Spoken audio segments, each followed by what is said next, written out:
Hi and welcome to WMD, that's Woody's Modelling Diary. Just a short video. I've actually achieved something which I don't think I've seen done before with regards to DCC. This is my Hornby HST. It's about a 2007 vintage model, so it's got the old 5-pole Ringfield motor in it. I've converted it to DCC, and initially I just put a DCC chip in each of the two end cars.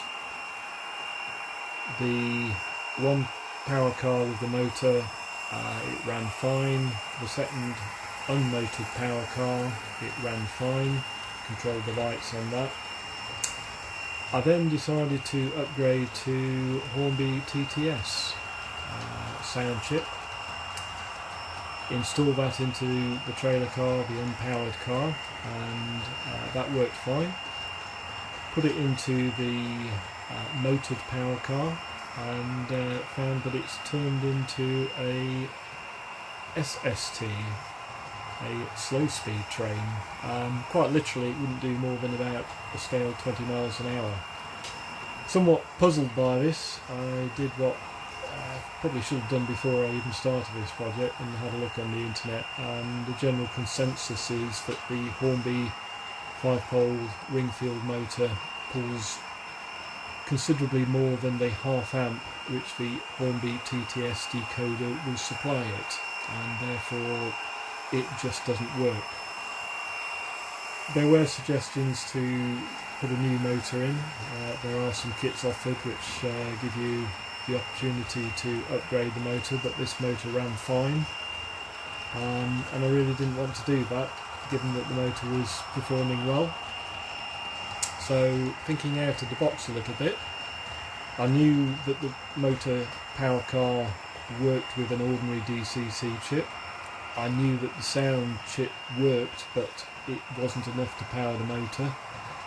Therefore, why not put the two decoders into the one car? So that's what I've done, and I've got an ordinary DCC chip controlling the motor, and I've got the Hornby TTS decoder and speaker wired in parallel with the other decoder, so they're not supplying any power to the motor, therefore they're quite happy just making the sounds. And we've got what we've got here. I'm guessing that there's some people who roll their eyes who know about electronics and say this just shouldn't work. It has worked, it's worked for about a week or so now.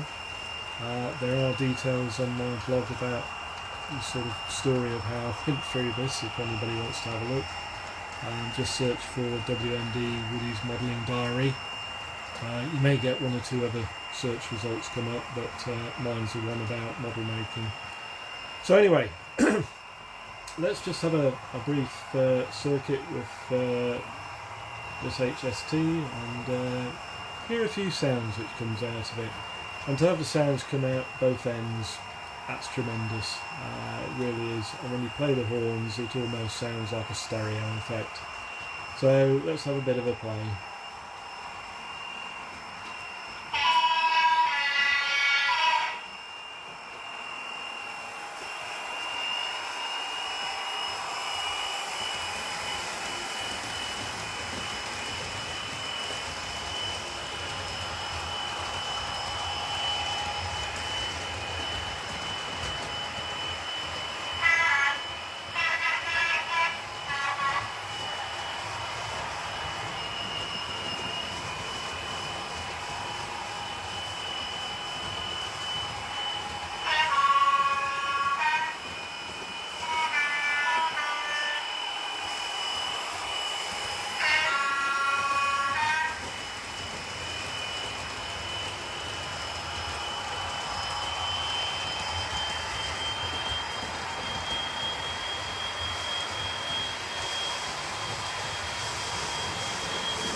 So there you have it.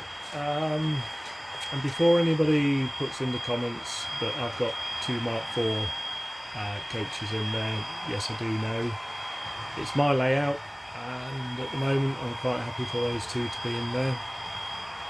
Cost wise, including the decoders and various other little bits and pieces, the whole thing owes me about 250 quid, which is far less than the current price of the upgraded Hornby 2 power cars which they supply. Very nice that they are, but it's still possible to do things on a budget, and if you can find some good buys on places like eBay or your model railway shop, or indeed some of the bargains offered on the internet, you could do well. I'm quite happy with this, and I'm dead chuffed that something that I've not seen anybody else do has actually worked for me. So there you go. Anyway, I hope that's been of interest, and as I say, the details are on my blog. Hope you've enjoyed this. Take care of yourselves, and we'll see you again. Let's just have one more quick blast.